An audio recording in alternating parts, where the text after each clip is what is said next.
Hey, what's up everybody? 3D Theory here. It is August 17th at 5:46 a.m. and this is vlog number 37. Alright guys, so I pretty much have the Stealth TV tray printed out, the mini version rather, but there's just one little problem, and it looks like this fell over. This is that hexagonal center bar. It was doing good up until this point. So honestly, overall, despite that falling over, it was doing pretty good. But this thing's just too thin and too tall to be printed over on the corner of the print bed here. Totally understandable. I get it. I'm not too disappointed. I was kind of surprised that even these little screws that I have over here was printing out okay. Like honestly, they look really good. I'm pretty impressed. Now there is one thing I noticed, that the design element that I created for the bottom center bar, where it connects near to the bottom of the legs, it came out this way. So for sure we're gonna have to print this in a different orientation. And this is all part of why I did this test, so I can test out different ways of 3D printing the Stealth TV tray and kind of see what the best orientations are, see if they fit properly with one another. And I'm really excited to put this thing together and test it out. But for sure we're going to need to reprint this piece here.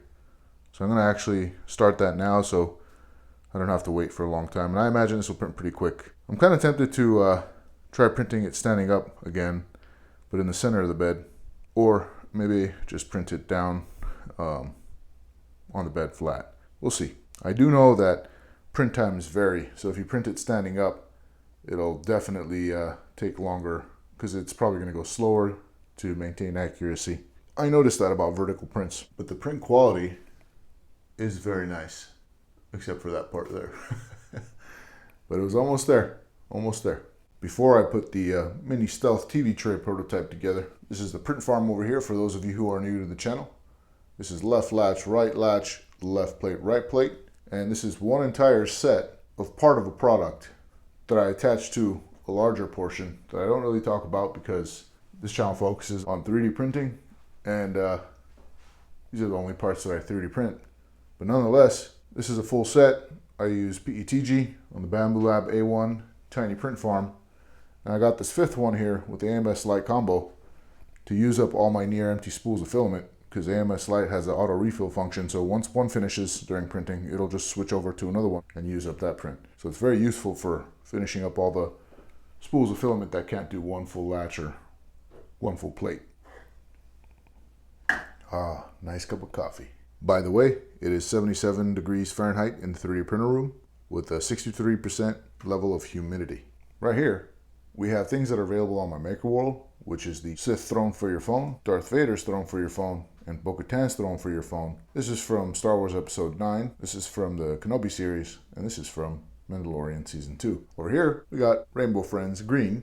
He's also available for free on my Maker World, links in the description below. This is the Stealth French side table, and all this stuff is available for free on my Maker World. And that stealth design I'm talking about, which is kind of like a geometric design, is the same design I got going for this Stealth TV tray. So it's your standard run-of-the-mill TV tray with added features like a slot for your iPhone or iPad and a little storage area, which we'll put this together and take a look at. Now, I don't imagine any of these screws are going to fit together, but nonetheless, we'll give it a try. First things first, I'm going to take off the tabletop here. Okay, how's that bottom looking? It's looking pretty good. It's really nice, actually. Honestly, super solid. All right, first test here. I got my dovetails, and let's see if they fit together. Oh, unfortunately they don't. So maybe this test was too small. I think I might have pushed the limits here a little too hard. Too much of a miniature. All right, so that's not quite fitting together, and that's understandable. It's a really small miniature. Let me see if this lid will work. Okay, so I'm gonna try giving this lid a try. Yeah, I don't imagine this is gonna fit together at all. It's too small. So that's totally fine. I just gotta work on making either a bigger version. I think if I scale everything up a bit, it's going to help, because trying to fit everything together in such a small scale, it's not going to work. But I'm glad I gave this a try, or else I'll be wondering to myself, why did I print out a full-size version without first trying this? So I'm glad I tried this out. Doesn't seem to be working, and I don't imagine any of these pieces are going to really fit together. But nonetheless, we can give it a try. So I'm just going to grab this piece here and try to fit that together. Hey, what do you know? That kind of worked, but I feel like it's about to break. But kind of to get an idea, this will be like that. And we'll have another one coming down this way. I'm kind of afraid that this might happen on the full-size print, this wobbliness. But then we have this piece, which is not supposed to be fused together, but it's so small that it did. So that's something to note. I'm just going to cut that. See if I can wrap it around this way. I'm probably going to have to figure something else out, because if at this scale I'm having a hard time bending it open, then I don't imagine it's going to be any easier if it's full scale. And I only have a really small slit to kind of bend that piece open and wrap it around here. So I don't think that's going to work either.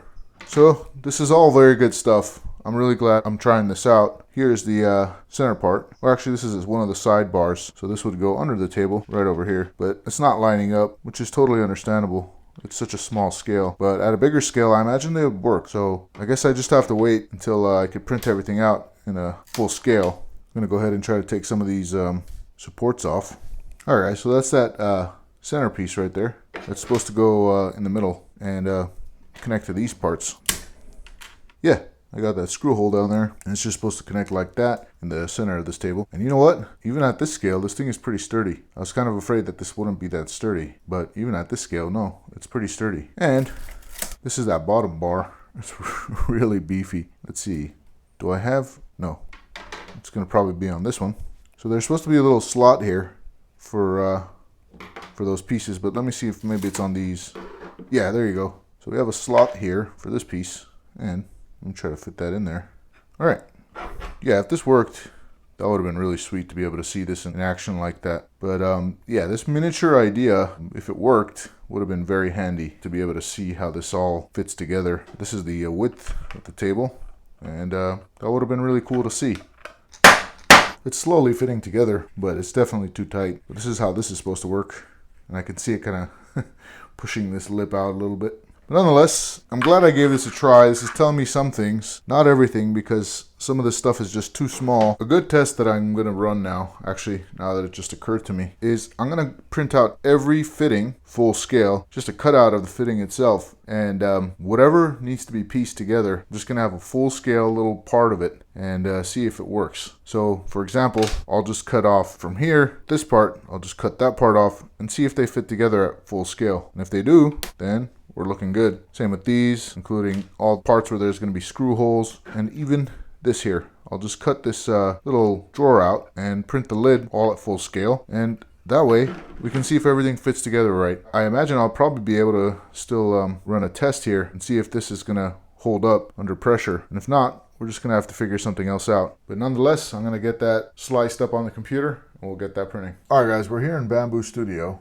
And so I just want to show you what I'm doing over here. I got the full lid. This is printed out at 100% in size. And I just cut out where the lid would fit into. And just to make sure all the tolerances are correct and it'll fit perfectly. And we'll adjust as we go. So this is not going to waste as much filament as if we had printed the whole table like before. But at least I can get a full size test going here as opposed to that miniature. Because that miniature, as you saw, didn't really work out. So I took a screen cap of how long everything's going to take. So this is going to take 6 hours and 5 minutes with 123 grams of filament. Not too bad. And I'm going to have to print everything out separately. So this is test C, by the way. I'll show you test B and A as well. The only things I change after putting generic PETG over here, as I always mention, I just use generic PETG. I change the wall loops to 4. I do 60% infill and gyroid. I found this combination to have really strong results. For the support, I do tree, and then I adjusted several of the settings here. I just don't remember exactly what I did, but if you guys want to see it, it's right here. And I'll also scroll down. There you have it. and this gives me pretty good tree results. All right, and so this is test B. Again, these take up the length of the build plate, so I could only fit this on here, but test A has a bunch of stuff on it, and I'll show you that in a minute. This is going to take 6 hours and 20 minutes with 108, let's just call it 109 grams of filament. And I did notice something on one of the parts that I printed out on the miniature, that it gives me some sort of stepping here when it angles up like this. Although I am going to print this out like this, and hopefully the stepping doesn't occur, I do have some other tests on test A, which I'll open up now. And the only way I'll really be able to find out is if I run some tests. So for this, under the table bar here, we have the design standing up vertically, while we have another one here where it's laying on its back, and also the leg is laying on its back. And so why am I printing a leg in full size, one full leg,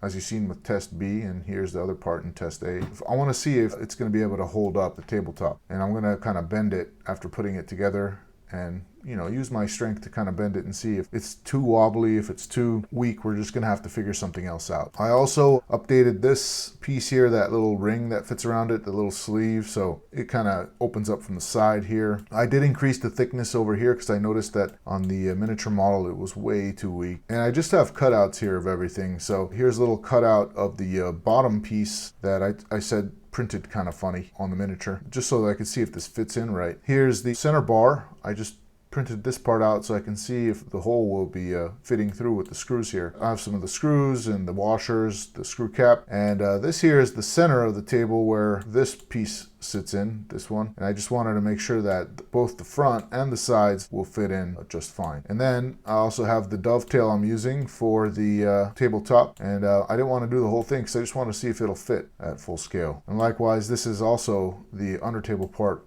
for this piece fit in. And yeah, that's pretty much it. This one is going to actually take a really long time. This one's going to take 16 hours and 37 minutes with almost 300 grams of filament, but it is a lot better than printing out everything in full scale. And so in this way we can kind of test the tolerances out, go forward from there. All right guys, so I'm pretty much going to get the SD cards from all the machines. However, I want to make sure I trim them off first. I'm going to be using 3 this morning. I knew it. I knew one of these were going to need it pretty soon. That's why I've always been turning them on and waiting. The Y guide rail needs to be lubricated, so we'll get that going. Let me just load up the SD card later. And to do that, I'm going to turn it off and grab the SD card. All right, so I'm pretty much just going to use printer 1 and 2 for the other ones. And this one doesn't need any lubrication for the Y guide rail. How about this one? Just click OK. No, we're good. So with that being said, I'm going to go ahead and turn that off and turn that off. And I'm just going to go ahead and grab this SD card and grab this SD card. And I'm going to get those files loaded on there. All right, now we got them loaded on, and I'm just going to put them back. This goes to printer number 5. Very cool. And I'm going to turn it on. Got the next one. And this goes to printer number 1. Very nice. And turn it back on. Nice print, by the way.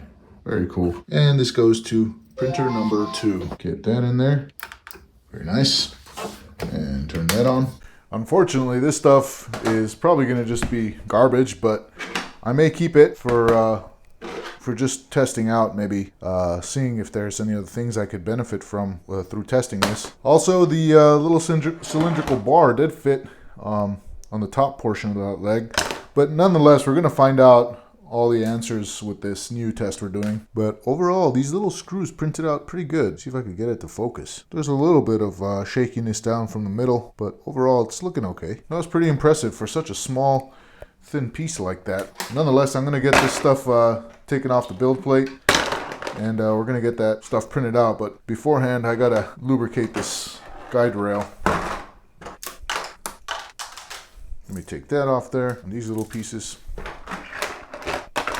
All right, this is just going to be stored away for now until I get those new pieces printed out. I had to pour me another cup. There's a lot of work this morning. Coffee always helps.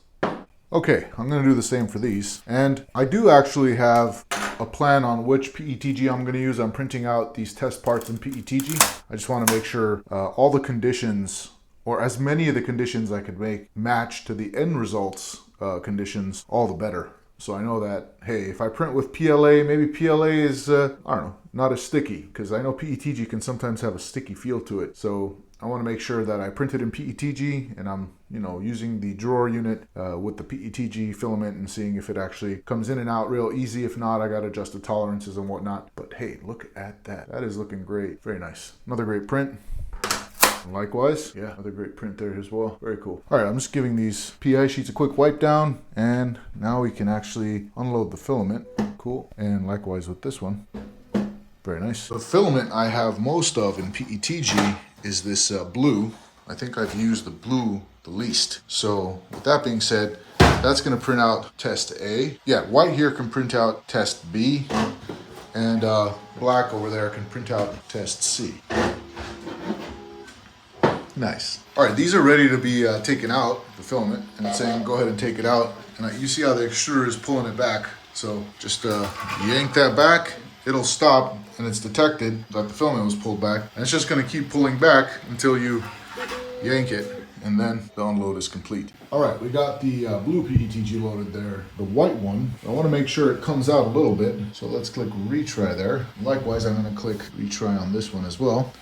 Now I don't wanna stop clicking retry until I know that the blue is coming. Yep, the blue is coming out there. Very nice. Let's try this one as well. I just want to see some white come out of there. Getting kind of stuck. So me using tweezers is probably not necessary. Yeah, it's not. But I just, for my own kind of sanity here, I just want to make sure that the white's coming out. Yep, and the white's coming out there. Perfect. Now I can just do done. Likewise, let me check. Yeah, this one already came out. And I'm not going to use tweezers there, but I will click done. And it's going to take care of it all on its own. It's going to start purging out a whole lot. And it'll just kind of shoot it right out into there. Just like that. All right. And so no need for tweezers. We got the test A, test B printing out on these two machines here. Very nice. All right, for this one, as you know, we got to lubricate the Y-axis guide rails. So I'm just gonna go ahead, pull this forward, and do that really quick. This comes out really easily. Okay, and we just gotta grab a paper towel. By the way, I'm just following the instructions that are on Bambu Lab's wiki.